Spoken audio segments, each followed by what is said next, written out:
Good morning, all of you. My name is Megha Kanwar Rajawar. I am lecturer in Regional College of Pharmacy. Today we are going to study D Pharms Part 1 subject, that is Social Pharmacy, unit number 3, named as Nutrition and Health. इसके पहले हमने 2 unit complete करवा चुकी है, अच्छे से समझा सका है हर एक तरीके से। अब हम स्टार्ट कर रहे हैं 3rd यूनिट। हमारे इसका सिलेबस इस तरीके से है कि सबसे पहले इसमें बेसिक ऑफ न्यूट्रिशन बताया गया है, क्या क्या है क्या नहीं है, मैक्रो न्यूट्रिएंट्स, माइक्रो न्यूट्रिएंट्स। हम सबसे पहले यहाँ तक की डिस्कस करेंगे, ठीक है। इसके आगे हम बाद में डिस्कस करेंगे। सबसे पहले न्यूट्रिशन क्या होता है। न्यूट्रिशन इस यूनिट का ही एक शब्द है, मेन हेडिंग है। न्यूट्रिशन क्या होता है, ये यूटिलाइजेशन होता है किस तरीके से खाने को जो लिविंग ऑर्गेनिज्म से, चाहे प्लांट हो, चाहे एनिमल हो, चाहे ह्यूमंस हो, किस तरीके से उसको यूटिलाइज करेंगे। यूटिलाइज करना मतलब किस तरह उसको यूज में लेंगे, किस तरीके से वो उनके लिए एक तरीके से सोर्स ऑफ एनर्जी बनेगी, या उनकी ग्रोथ में हेल्प करेगी, या उनको आगे बढ़ने में मदद करेगी, होता है ना, या उनकी नॉर्मल एक्टिविटीज को रेगुलेट करेगी। वो सब चीजें हमारे न्यूट्रिशन का है। जैसे कि गाड़ी में हमने फ्यूल डाला, पेट्रोल, और पेट्रोल क्या है, पेट्रोल भी गाड़ी के लिए न्यूट्रिशन है। आई बात समझ में। जैसे ही खाना हमारे लिए न्यूट्रिशन है, खाना हमारा फ्यूल है, फूड हमारा फ्यूल है, जिस तरीके से पेट्रोल गाड़ियों का फ्यूल होता है, ठीक है। न्यूट्रिशन अलग अलग काम में आता है कि आपका ग्रोथ में काम आता है, आपकी रिप्रोडक्टिव हेल्थ को मैनेज करने में काम आता है, आपकी फिजिकल मेंटल एबिलिटीज को क्लियर करने में काम में आता है, फिजिकल एक्टिविटीज करवाने में काम आता है, दौड़ने, भागने, मारने, पीटने में, सोचने समझने में काम आता है। उम्र बढ़ती है तो न्यूट्रिशन की रिक्वायरमेंट धीरे धीरे ज़्यादा होती जाती है। क्यों? क्योंकि उनकी जो कैलोरीज अपटेक के नीड है वो ज़्यादा बढ़ने लग जाती है। वही बात है ना कि गाड़ी है, कोई नई ली है तो ज़्यादा माइलेज देगी, धीरे धीरे उसको ज़्यादा फ्यूल चाहिए होगा और कम माइलेज देना शुरू कर देगी। वही नॉर्मल हमारे इंसान के साथ में चीज़ होती है, ठीक है। 2-3 तरह का न्यूट्रिशन होता है, आइडियल न्यूट्रिशन, अंडर न्यूट्रिशन और ओवर न्यूट्रिशन। अगर आपको लग रहा है कि एड्स का चीज़ तो आप लिख भी सकते हो। Ideal nutrition, over nutrition and under nutrition. Ideal मतलब होता है फिक्स अमाउंट, ओवर मतलब होता है मोर, अंडर मतलब होता है लो। देखो आइडियल न्यूट्रिशन वो होगा जितना कैलोरीज 250 कैलोरीज चाहिए एक एडल्ट मेल को, तो उसको उतनी कैलोरी मिल रही है उस खाने से, तो वो क्या हो जाएगा, आइडियल न्यूट्रिशन मिल रहा है बंदे को।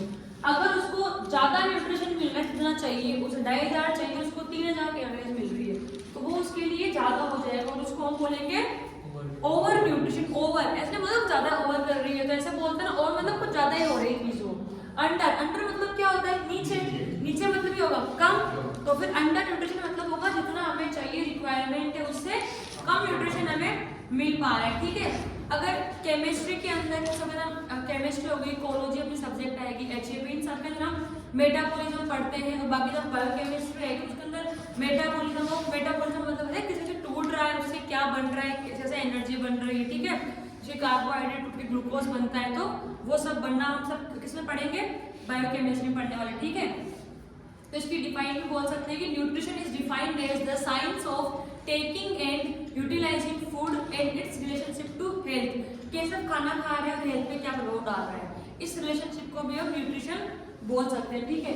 फूड एंड हेल्थ, इसके बीच का जो रिलेशन होता है उसको हम क्या बोल सकते हैं, न्यूट्रिशन, ठीक है ना। इसके बाद हमने शुरू किया था, क्या शुरू किया था, 7 तरह का हमने बताया था एसेंशियल न्यूट्रिशन। कौन कौन से बताए थे, carbohydrate, protein, fat, vitamin, minerals, water, dietary fibre. Dietary fibre को आप फाइबर भी बोल सकते हो। अब हमने 2 क्लास पढ़ी, एक हो गई मैक्रो और एक हो गई माइक्रो। मैक्रो मतलब वो न्यूट्रिएंट जो कि हमें ज्यादा अमाउंट में चाहिए होते हैं, जिसकी नीड शरीर को ज्यादा होती है। अगर वो हमें नहीं मिलता है, अगर उसकी रिक्वायरमेंट कम होती है, तो विजिबल दिखती हुई बीमारियां होनी शुरू हो जाएगी, ठीक है। माइक्रो मतलब ये है कि वो जरूरी है, इतना कुछ नहीं कि जरूरी नहीं है, पर उनकी अमाउंट कम होगी, उनके यूसेज जो उसकी इंपॉर्टेंस है हमारे शरीर के अंदर अगर हम कंपेरिजन करेंगे मैक्रो और माइक्रो को तो मैक्रो के कंपेयर में कम होगी उनकी जरूरत, ठीक है। जैसे कि पीएम और सीएम है, मान लो फॉर एग्जांपल तो पीएम है, उसकी जरूरत देश को ज्यादा है। अगर हम बात करते हैं कि इंडिया में कोई डेवलपमेंट प्रोग्राम लाना है तो उसके अंदर पीएम का ज्यादा इन्वॉल्वमेंट होगा ना, प्राइम मिनिस्टर का ज्यादा इन्वॉल्वमेंट होगा, डायरेक्ट बॉडी है वो वहां पे। पर सीएम का इन्वॉल्वमेंट इतना नहीं होगा, क्यों? सीएम एक स्टेट का काम कर रहा है बस, अगर उसकी स्टेट पे बात आ रही है तो ही उसका काम मान लो आप। बाकी अगर इंडिया लेवल पे बात आ रही है तो आपका पीएम का सीएम का कोई काम नहीं होगा। तो बस वही बात है, मैक्रो और माइक्रो, मैक्रो मान लो आप पीएम है, माइक्रो आप मान लो सीएम है, दोनों अपनी जगह जरूरी है। पीएम को मानोगे तो आप पूरी इंडिया के लिए इंपॉर्टेंट है, तो वैसे ही मैक्रो आपके पूरे शरीर के लिए बहुत ज्यादा इंपॉर्टेंट चीज है।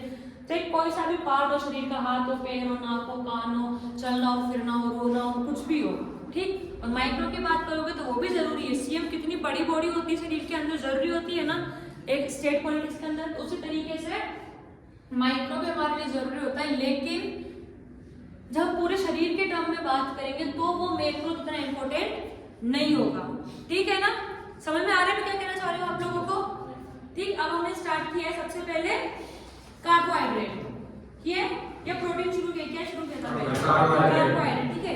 कार्बोहाइड्रेट में क्या किया था कि ये मेन सोर्स ऑफ एनर्जी होता है। क्यों ये लाइन हमने क्यों बोली है कि मेन सोर्स ऑफ एनर्जी है?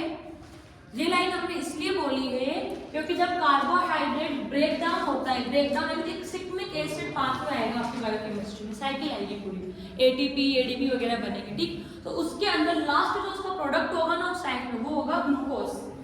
क्या होगा? ग्लूकोज। और हम सब बचपन से पढ़ते आ रहे हैं ग्लूकोज क्या है, एनर्जी किससे मिलती है शरीर को?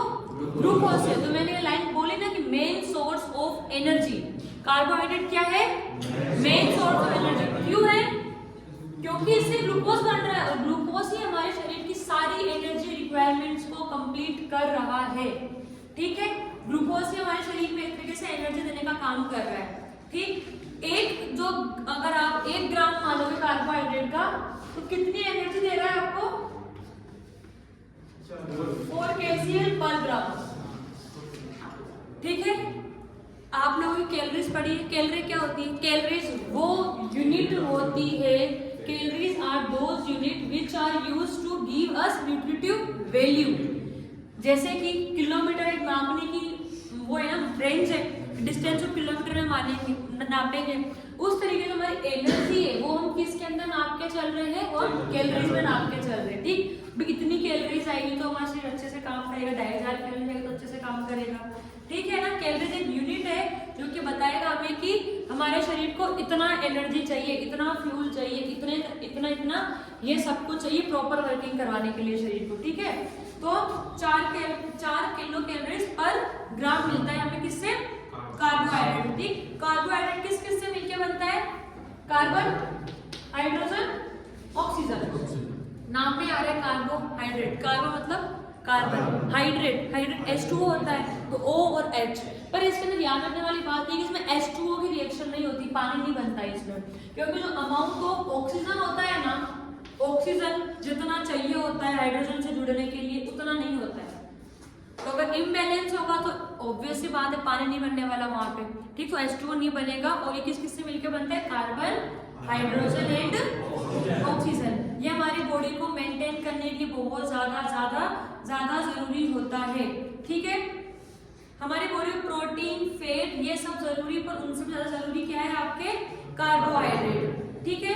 डेली हमें 400 से 500 ग्राम कार्बोहाइड्रेट खाने की जरूरत होती है, डेली रिक्वायरमेंट होती है ऑन एन एवरेज। हम लड़के लड़की की बात नहीं कर रहे, नॉर्मल एवरेज बात करते हैं, ठीक है। अगर आपको कुछ एक्स्ट्रा चीज लग रही है यहाँ पे लिखी हुई तो आप उसको लिख सकते हो, क्लियर है। हमने इसके फंक्शंस देखे, फंक्शन क्या है कि सोर्स ऑफ एनर्जी है, एनर्जी प्रोवाइड करवा रही है, ठीक। इसके अलावा क्या है कि कुछ एमिनो एसिड्स होते हैं हमारे शरीर के अंदर, सर्टेन एमिनो एसिड्स होते हैं, एमिनो एसिड की फॉर्मेशन भी करवाता है ये, एमिनो एसिड फॉर्मेशन। सर्टेन मतलब कुछ, ठीक है, कुछ एमिनो एसिड की फॉर्मेशन में भी ये काम आता है। और थर्ड है जब फैट होता है, जैसे कार्बोहाइड्रेट से ग्लूकोज बन रहा है, ध्यान दो, कार्बोहाइड्रेट से ग्लूकोज बन रहा है, वैसे ही फैट से फैटी एसिड्स बनेंगे, ठीक है। एनर्जी का जो सोर्स है, समझ रहे हो ना, कार्बोहाइड्रेट आप खा रहे हो, ग्लूकोज उसका एंड प्रोडक्ट आ रहा है, एनर्जी में दे रहा है। फैट हम खा रहे हैं, फैटी एसिड उसका एंड प्रोडक्ट आ रहा है, जिससे हमें एनर्जी मिल रही है। तो फैट को ऑक्सीडाइज करवा के फैटी एसिड बनवाने के अंदर भी कार्बोहाइड्रेट का काम होता है। आई बात समझ? कार्बोहाइड्रेट के बहुत से काम है, एनर्जी दे रहा है आपको, ये एमिनो एसिड बनाने में काम कर रहे हैं, प्रोटीन में भी काम आ रहा है एक तरीके से। थर्ड है, फैट को टूट के फैटी एसिड बनने के अंदर भी कार्बोहाइड्रेट का काम आ रहा है, ठीक है। कुछ सोर्स है इसके, नॉर्मली स्टार्च हो गया, स्टार्च एकदम आलू में, इन सब में मिलता है ना, आलू, बीट रूट, गाजर, इन सब में भी स्टार्च मिलता है, ठीक है। इसके बाद सबसे ज्यादा न्यूट्रिशन हमें स्टार्च से ही मिलता है। सेकंड है शुगर, शक्कर जो आती है, glucose, fructose, maltose, galactose, sucrose होती है ना, इन सब से भी हमें कार्बोहाइड्रेट मिलता है, ठीक है। सेल्यूलोज वगैरह होता है। सेल्यूलोज एक ऐसी चीज होती है जो कि हमारा शरीर नहीं पचा सकता है। जब गाय ऐसे होती है, वो पत्ते खाती है, हम पत्ते नहीं खा सकते डायरेक्ट, उसे पचेंगे नहीं वो, क्यों? सेल्यूलोज इनडाइजेस्टेबल फाइबर होता है। ये क्वेश्चन बहुत आता है, बहुत कॉमन सेंस वाला क्वेश्चन है। सेल्यूलोज एक इनडाइजेस्टेबल फाइबर होता है। क्या होता है सेल्यूलोज से? इनडाइजेस्टेबल फाइबर होता है। इनडाइजेस्टेबल में डाइजेस्ट नहीं होता, जो हमसे पच नहीं सकता है, तो पचेगा नहीं, तो उसको पचना बहुत ज्यादा मुश्किल हो जाएगा, ठीक है। और वो हमारे शरीर में इकट्ठा होकर टॉक्सिन भी बन सकता है। तभी हम डायरेक्ट पत्ते नहीं खाते, निकाल के खाए नहीं किसने पत्ते से निकाल के। पान का खाते हैं तो उसमें बहुत कम फाइबर क्वांटिटी होती है, ठीक है, बाकी नॉर्मली नहीं खा सकते हैं। इसके बाद डाइटरी फाइबर हो गए आपके, इतने दूसरे भी हमें कार्बोहाइड्रेट मिलता है। इसके अलावा और क्या एक्स्ट्रा रिक्वायरमेंट है कार्बोहाइड्रेट में? 2500 से 3500 कैलोरीज एक इंसान को पर डे चाहिए होती है, ठीक है। इसके अंदर 1148 से 1658 तो आपके कार्ब से मिल रही है, ठीक है। कर लो ना मल्टीप्लाई, 4 मल्टीप्लाई 400 कितनी होगी? 1600, ठीक है। लास्ट 1600 हो जाएगी आपकी, क्लियर है। 1 ग्राम कार्बोहाइड्रेट से हमें 4 कैलोरीज मिल रही है, ठीक। इसका जो बिल्डिंग ब्लॉक्स होता है, बताया था मैंने बिल्डिंग ब्लॉक्स क्या होता है, ईंट मकान वाला एग्जांपल दिया था। इसका बिल्डिंग ब्लॉक होता है मोनोसेक्राइड्स। क्या होता है इसका बिल्डिंग ब्लॉक?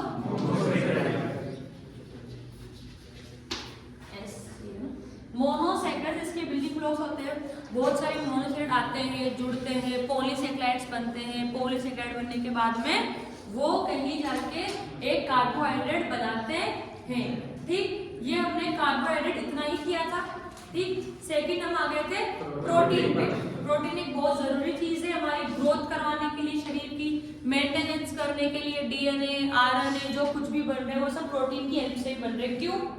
एमिनो एसिड्स आते हैं, ग्लूटामाइन, थायमिन, लाइसिन आते हैं, एडेनोसिन वगैरह हमने पढ़ा होगा। TRNA, transfer RNA, mRNA, ribosomal RNA, rRNA, messenger RNA, वो ऐसे आके जुड़ते हैं ना। राइबोसोमल फैक्ट्री है यूएस तरीके से, यहाँ पे एक एमआरएनए की स्ट्रैंड रहती है, यहाँ पे दूसरी आती है, ऐसे ऐसे जुड़ती जाती है ना वो, फिर यहाँ से निकल के ऐसे डीएनए बनता है। तो वो सब आपके प्रोटीन की वजह से ही हो रहा है। तो डीएनए बन रहा है तो आपके जीन्स में काम आ रहा है, प्रोटीन बन रहा है तो आपकी एनर्जी देने में काम आ रहा है, मेंटेनेंस करवाने में काम आ रहा है, ग्रोथ करवाने में काम आ रहा है आपके।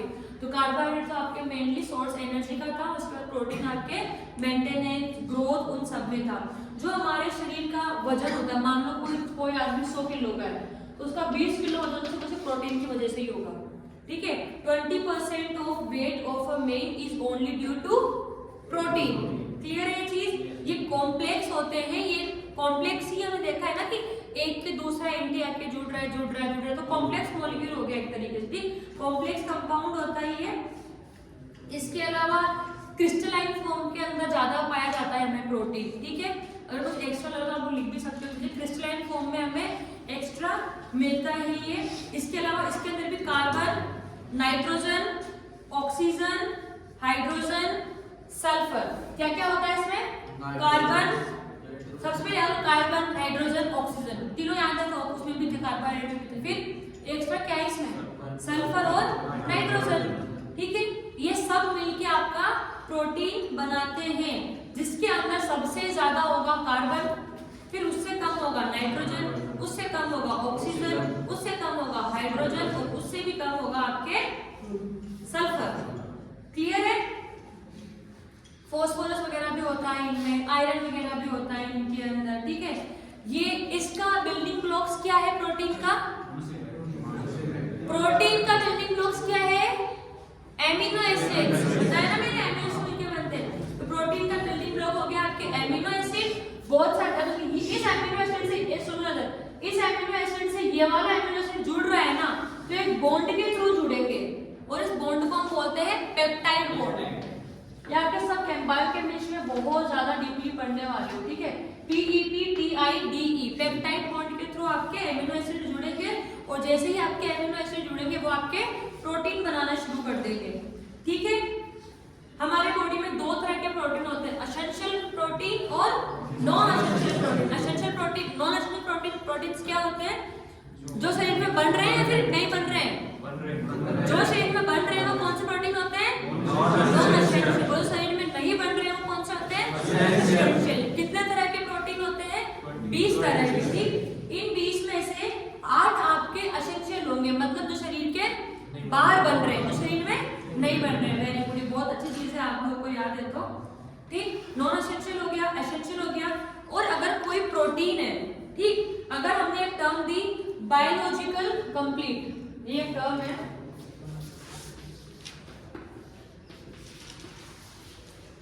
Biologically complete.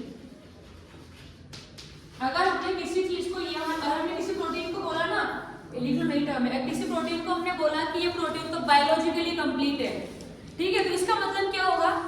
इसके अंदर 20 के 20 प्रोटीन होंगे, यानी एसेंशियल, नॉन एसेंशियल सारे प्रोटीन आ जाएंगे, तो उस चीज को हम क्या बोल देंगे? बायोलॉजिकली कंप्लीट प्रोटीन, ठीक। इसके एग्जांपल क्या है, किसके अंदर मिलता है हमें? बायोलॉजिकली एक्टिव प्रोटीन होता है, उसका सोर्स क्या है, किससे मिलता है? हमने इतने सारे सोर्स लिखवाए थे ना, सबसे ज्यादा क्या लिखवाया था? एग योक और मिल्क, ठीक है। दूध हुआ, एग योक हुआ, ये ऐसी चीजें हैं जिससे कि हमें पूरे के पूरे 20 के 20 प्रोटीन मिल जाते हैं। कुछ एक दो भी अगर इनमें से कम हो जाए, अगर 20 में से अगर एक दो भी कम हो जाते हैं, 18-19 हो जाएंगे, तो हम उसको बायोलॉजिकली कंप्लीट प्रोटीन नहीं बोलेंगे, उसको हम क्या बोलेंगे फिर? Biologically incomplete protein. बात समझ में आ रही है? इजी चीज है, इतनी कोई लेंथी वाली चीज है नहीं, लोड लेने की चीज है नहीं। और हमने इसके बाद कुछ प्रोटीन्स के नाम लिखवाए थे, लाइसिन, एलिन, ग्लाइसिन वगैरह करके, ठीक है, 20 प्रोटीन के नाम लिखवाए थे हमने। अब हमने लिखवाते हैं फंक्शन ऑफ प्रोटीन, बताया था क्या था? सबसे पहले ग्रोथ में काम आ रही है, शरीर में कट फट गया, बाउंड वगैरह, उसको रिपेयर करने में काम आ रहा है, शरीर को टिश्यूज जो होते हैं उसको मेंटेन करने में काम आ रही है। हमारे शरीर में ऑस्मोटिक प्रेशर बनता है, यहाँ पे सुटिक्स का टर्म है, उसमें आएगा आपके ऑस्मोटिक प्रेशर। बचपन में पढ़ा होगा, ये एक साइड पानी रखा हुआ, इधर शक्कर वाला पानी रखा हुआ है, तो एक बीच में आपने ट्रांसपेरेंट मेम्ब्रेन रख दी, तो पानी इधर से उधर जाएगा ना, जाएगा ना इधर से उधर, तो क्या होगा? एक तरफ तो आपकी कंसंट्रेशन ज्यादा है, एक से कंसंट्रेशन कम है, तो कम से ज्यादा की तरफ जाएगा, तो वो क्या हो जाएगा? आपके ऑस्मोटिक प्रेशर, ठीक है। तो उस चीज को मेंटेन करने में भी प्रोटीन का काम होता है। कुछ चीजें, ये बहुत इंपॉर्टेंट पॉइंट है, ये वाला चीज आपको बताने वाली हूँ मैं अभी, ठीक है। ये आपके सब जगह काम आएगी। हमारे रिसेप्टर्स हो गए, क्या हो गए? हमारे रिसेप्टर्स हो गए, ये हमारे एंजाइम्स हो गए, हमारे कैटलिस्ट हो गए। कैटलिस्ट को तो फिर भी आप इतना नहीं बोल सकते, पर जो दो चीजें हैं, रिसेप्टर्स, एंजाइम, दोनों चीजें 100% प्रोटीन से बनी होती है। आपके कभी एग्जाम में या एमआरपी बन गए फॉर एग्जाम्पल, या फिर कभी एग्जाम में क्वेश्चन आता है कि व्हाट इज एंजाइम या फिर व्हाट इज रिसेप्टर, ठीक है, या फिर कभी किसी को बताना भी है आपको, सबसे पहले आपको शुरू किस बात से करनी है? It is a proteinaceous body, यानी या फिर it is a type of protein, या फिर it is made up of protein, जैसे भी लिखना है लिखो, बस उसके अंदर प्रोटीन का जिक्र कर दो, भी प्रोटीन से बना हुआ है, ठीक है। जितने भी एंजाइम है ना, जितने भी सब प्रोटीन से बने हुए हैं। क्लियर है चीज? एंजाइम्स क्या काम आते हैं पता है? रिएक्शंस को तोड़ रहे हैं, फोड़ रहे हैं, कहीं पे बढ़ा रहे हैं, कर रहे हैं, ठीक है। दो चीज होती है, एंजाइम और कैटलिस्ट। ये मेरा टर्म नहीं है, केमिस्ट्री का, फिर मैं आपको बता रही हूँ, कोई दिक्कत नहीं है। एंजाइम और कैटलिस्ट। एंजाइम क्या होते हैं? एक रिएक्शन चल रही है, बहुत इजी चीज समझना, ठीक है। ये रिएक्शन चल रही है, ठीक, इसमें हमने एंजाइम जोड़ दिया एक में, और ये रिएक्शन चल रही है, इसमें हमने कैटलिस्ट जोड़ दिया। जब ये रिएक्शन रिएक्शन यहाँ पे कंप्लीट होगी ना तो एंजाइम पूरा का पूरा काम में आ जाएगा, कुछ नहीं बचेगा इसका, और बचेगा तो रिएक्शन कर पूरा के कुछ न कुछ बन जाएगा, ठीक। पर जो कैटलिस्ट है ना वो चालाक होता है, वो क्या करता है, वो रिएक्शन है, यहाँ पे रिएक्शन हो रही है, यहाँ पे रिएक्शन खत्म हो रही है, अब इसके पास 3 ऑप्शन है, इसके पास कोई ऑप्शन नहीं जो खत्म होना पड़ेगा, इसके पास 3 ऑप्शन, या तो ये खत्म हो जाए कैटलिस्ट, या फिर ये बच जाए और बचा कुचा वापस यूज कर लेंगे दूसरी जगह, तीसरा किसी और से जुड़ा के ये उसमें यूज हो जाए, ठीक है। तो कैटलिस्ट जरूरी नहीं है कि पूरा का पूरा यूज होगा उसके अंदर, बट एंजाइम पूरा का पूरा यूज होने वाला है आपकी रिएक्शन के अंदर, ठीक है ना। अगर आप रिएक्शन में डाल दें तो पूरा का पूरा आपके वहीं पे ही काम आएगा। हार्मोन हो गए आपके, हीमोग्लोबिन हो गए आपकी, एंटीबॉडीज हो गई आपकी, ये सब प्रोटीन इनके अंदर बहुत ज्यादा इंपॉर्टेंट रोल प्ले करता है इनके बनने के अंदर, ठीक है। किस किस के बनने में काम करता है, रिसेप्टर, एंजाइम, हीमोग्लोबिन और हार्मोन हो गए आपके, ठीक है, इन सबको बनने में काम करता है। कैलोरीज अगर हम कम ले रहे हैं, जो कि हमें प्रोटीन एनर्जी नहीं मिल पा रही, कम कैलोरीज की वजह से हमें एनर्जी नहीं मिल पाती है, तो ये इसका प्राइमरी फंक्शन होता है प्रोटीन का कार्बोहाइड्रेट को लेना। कार्बोहाइड्रेट हम इतने अमाउंट में नहीं ले पा रहे, हमारे शरीर में इतना ग्लूकोज नहीं बन पाया, तो एनर्जी तो चाहिए होगी ना, मर थोड़ी जाएगा इंसान, तो क्या होगा, प्रोटीन लेगा, तो प्रोटीन की वजह से उसको एनर्जी मिलेगी, तो ये सेकेंडरी सोर्स हो जाएगा एनर्जी का।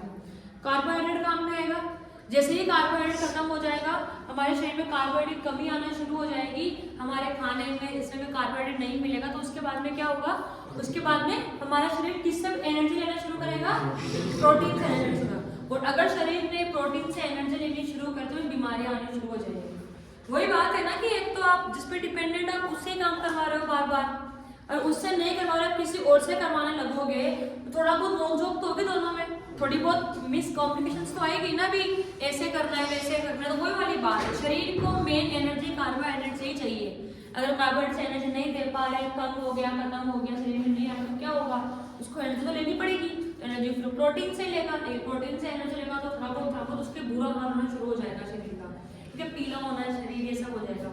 जो बॉडी की डिफेंस होती है उसमें प्रोटीन का काम आता है। डिफेंस में कैसे आएगा, क्या बनाएगा डिफेंस के लिए ये, हाँ WBC यानी कि एंटीबॉडीज, ठीक है। बॉडी के डिफेंस से प्रोटीन कैसे काम आएगा, सुने जा रहे हो, पर कोई अगर इस चीज को नोट नहीं कर रहा है ना, मैंने फंक्शंस आपको मैं कंटिन्यू बताई जा रही हूँ, आपको बताइए चीज, ठीक है। तो अगर आपको लगता है कोई चीज मैं नोट कर सकता हूँ जिससे कि मेरी वैल्यू ऐड हो सकती है इसके आंसर में, तो आप प्लीज वो लिखते हुए जाइए, क्योंकि मैं एक चीज को 2 या 3 बार रिपीट कर दूं तो आप पीछे नहीं होगे उस चीज में, ठीक। बॉडी के डिफेंस में काम आएगा, डिफेंस में कैसे आएगा, एंटीबॉडी प्रिपरेशंस करेगा ये, ठीक है। पीएच जो होता है हमारे शरीर का, पावर ऑफ हाइड्रोजन जो होता है, उसको बैलेंस करने में भी काम आता है। पीएच किसका होगा, फ्लूइड्स का होता है, जैसे कि आपके सलाइवा हो गया, ब्लड हो गया आपका, ठीक है, इन सबके पीएच को बैलेंस करने में भी काम आता है। हमारे शरीर के अंदर इकलौता one and only source of nitrogen protein, ये इंपॉर्टेंट बात है, हमारे शरीर में इकलौता source, one and only source of nitrogen is protein. जैसे कि मैंने बताया main source of energy is carbohydrate, वैसे ही इकलौता source of nitrogen is protein. इकलौता मतलब जो मेन होता है, ठीक है। सोर्स क्या है इसके, एनिमल सोर्स में बात करोगे तो मीट आ गए, मच्छी आ गई, अंडे आ गए, एग योग आ गया, ठीक है। वेजिटेबल में बात करोगे तो ग्रीन लीफी वेजिटेबल्स आ जाएगी, दाल आ जाएगी, नट्स यानी कि मूंगफली आ जाती है, तो बीज वाली आती है सोयाबीन टाइप की, वो सब वो आ जाएंगे, फलियां आ जाएंगी, ठीक है। इसके अंदर भी यही है कि 1 ग्राम आपके प्रोटीन कितनी एनर्जी देता है, लिखवाया था मैंने लास्ट टाइम, 4 कैलोरीज पर ग्राम, ठीक है। इसके बाद हमने इसकी डिफिशियंसीज लिखवाई थी, प्रोटीन डिफिशियंसी डिजीज, क्वास्कर और मैरेस्मस। क्वास्कर में क्या था कि ये सिर्फ और सिर्फ प्रोटीन की डिफिशियंसी होगी, पर मैरेस्मस में क्या है, प्रोटीन भी हमें कम मिल रहा है और पास में कैलोरीज भी कम मिल रही है, कुल मिला के ये नहीं कुछ भी नहीं मिल रहा।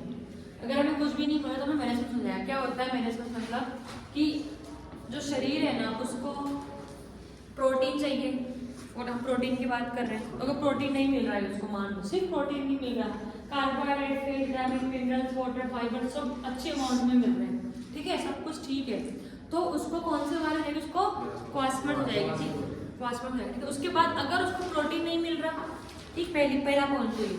दूसरा पॉइंट प्रोटीन के साथ में उसको दूसरी चीजें भी नहीं मिल रही, शायद कार्बोहाइड्रेट कम मिल रहा है, विटामिन ज्यादा मिल रहा है, मिनरल्स मिल ही नहीं रहा है, ठीक है, तो कैलोरीज भी डिस्टर्बेंस हो जाएगी हमारी, हो जाएगी ना हमारी कैलोरी 2500 कैलोरी चाहिए और उसको सिर्फ 1100 कैलोरी मिल रही है, तो वो हमारे मैनेजमेंट हो जाएगा। और ये हमारा कुपोषण जो बोलते हैं ना, मेल न्यूट्रिशन, उसके अंदर आने वाली चीजें ये हमारे, ठीक है।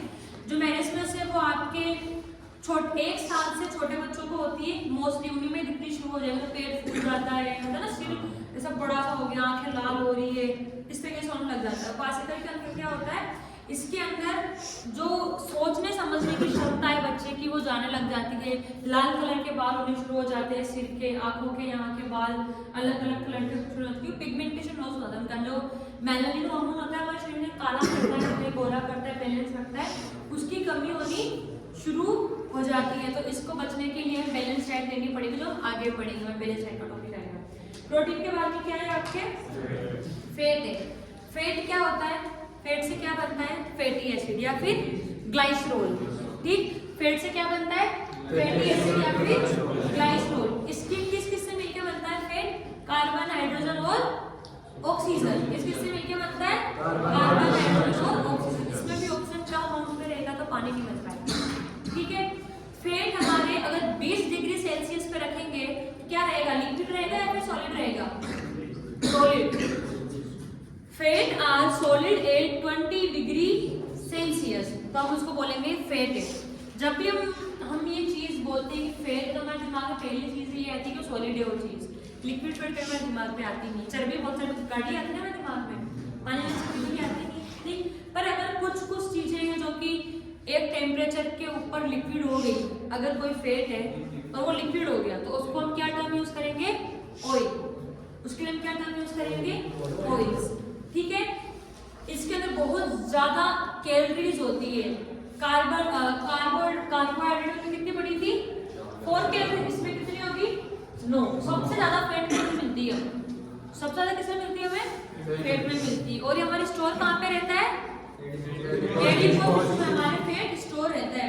अब फैट को हमने अलग अलग कैटेगरीज में डिवाइड किया है, सिंपल, कंपाउंड और डिराइव्ड। सिंपल में हमने कोई ज्यादा आपको डीप नहीं जाना है, इसके अंदर आप टेबल में चल जाओगे डीप, सिर्फ नाम याद कर लो, सिंपल, कंपाउंड और डिराइव्ड। सिंपल का एग्जांपल है ट्राइग्लिसराइड, कंपाउंड का है फॉस्फोलिपिड और आपके डिराइव्ड का है कोलेस्ट्रॉल, ठीक है। आपने कंपाउंड वाला पढ़ा होगा, जब सेल वॉल की हम बात करते हैं, उसमें फैट होता है, ऊपर होता है फॉस्फोलिपिड लेयर होती है, बाइफॉस्फोलिपिड लेयर होती है, मतलब 2 फॉस्फोलिपिड लेयर्स होती है ना, तो ये हमारे सेल वॉल में भी काम आ रहा है, सेल वॉल को स्ट्रेंथ देने में काम आ रहा है फैट एक तरीके से। कोलेस्ट्रॉल हमारे शरीर के गुण, 2 तरह के कोलेस्ट्रॉल होते हैं, एचडीएल और लो एलडीएल, लो डेंसिटी लिपिड और हाई डेंसिटी लिपिड। लिपिड यानी कि फैट, बात एक ही आ रही है उसके अंदर, ठीक है। तो ये हमारे शरीर में अच्छे भी हो सकते हैं, बुरे भी हो सकते हैं। बुरे कब होंगे, जब हमारे शरीर के अंदर जमना शुरू हो जाएंगे, तो ये बुरे होने शुरू हो जाएंगे। कोलेस्ट्रॉल स्टोन्स आने लग जाते हैं, गॉल ब्लैडर होता है ना, वहाँ पे इसके स्टोन्स आने जाते हैं कोलेस्ट्रॉल में, तो हमारे शरीर में खराब हो जाएगा, पूरा अपना गॉल ब्लैडर निकालना पड़ जाता है। और इसके अलावा अगर वो हमारे शरीर की गंदगी साफ करने में काम आए, तो हमारे शरीर के लिए लाभदायक चीज होगी वो, ठीक है। इसके बाद में हमने पढ़ा है कि जो इंसान का शरीर होता है वो ट्राइग्लिसराइड और कोलेस्ट्रॉल खुद से बना सकता है, इंटरनली बना सकता है, बोली थी ये चीज। पर जो आपके फॉस्फोलिपिड्स हो गए, उसको बनाने के लिए उसको थोड़ी बहुत मेहनत चाहिए होती है, उसको बाहर से वो यूजेस लेने पड़ते हैं, उसको बाहर से वो खाना लेना पड़ता है, जिससे कि उसका फॉस्फोलिपिड बहुत इजीली बन पाए और उसकी सेल की स्ट्रेंथ मेंटेन रह पाए। क्लियर ये चीज। फैटी एसिड, फैटी एसिड क्या है, फैट है, फैट टूट के क्या बन रहा है, फैटी एसिड। फैटी एसिड के हमने एग्जांपल लिखे हैं, सैचुरेटेड फैटी एसिड और अनसैचुरेटेड फैटी एसिड, ठीक है। एग्जांपल लिखवाए थे स्टेरिक एसिड वगैरह, लोरिक एसिड, ठीक है, सैचुरेटेड। और अनसैचुरेटेड हमने लिखवाए थे एग्जांपल, आप क्या नाम से थे, लिनोलिक एसिड, आर्किडोनिक एसिड, ठीक। एसेंशियल फैटी एसिड वो फैटी एसिड है जो हमारे शरीर के अंदर नहीं बन सकते, जैसे कि एसेंशियल प्रोटीन देखे थे, वैसे आपके एसेंशियल फैटी एसिड है। फैटी एसिड का काम क्या है कि हमें एनर्जी देने में काम आता है, हमारे शरीर को ठंड से बचाने में काम आता है। जब हमारे शरीर में कार्बोहाइड्रेट की कमी हो जाती है, प्रोटीन की कमी हो जाती है, तो हमें एनर्जी चाहिए होगी, और हमारे जो मरने वाली कंडीशन आ जाती है ना एक तरीके से, तो वो होती है फैट से एनर्जी लेना, ठीक है। कार्बोहाइड्रेट से एनर्जी लेना तो ओके, प्रोटीन से ले रहा है तो ठीक है 20% शरीर को नुकसान होना शुरू होगा, पर अगर फैट से उसने एनर्जी लेनी शुरू कर दी ना शरीर में, तो मान लो आपका शरीर 90% तक खत्म हो चुका है, ठीक है, आप लास्ट स्टेज पे आ चुके हो। उसकी डिजीज हमने देखी थी, ज़्यादा खाना, ओबेसिटी हो जाती है, हार्ट फेलियर्स होने में आपके ये काम आ जाता है, ये सब, ठीक है। इसके अलावा हम आगे जो टॉपिक से हमारे मैक्रो न्यूट्रिएंट्स कंप्लीट हो गए, सिर्फ मैक्रो न्यूट्रिएंट्स कंप्लीट हो गए हमारे, ठीक। अब कल पढ़ेंगे माइक्रो न्यूट्रिएंट्स, तब तक के लिए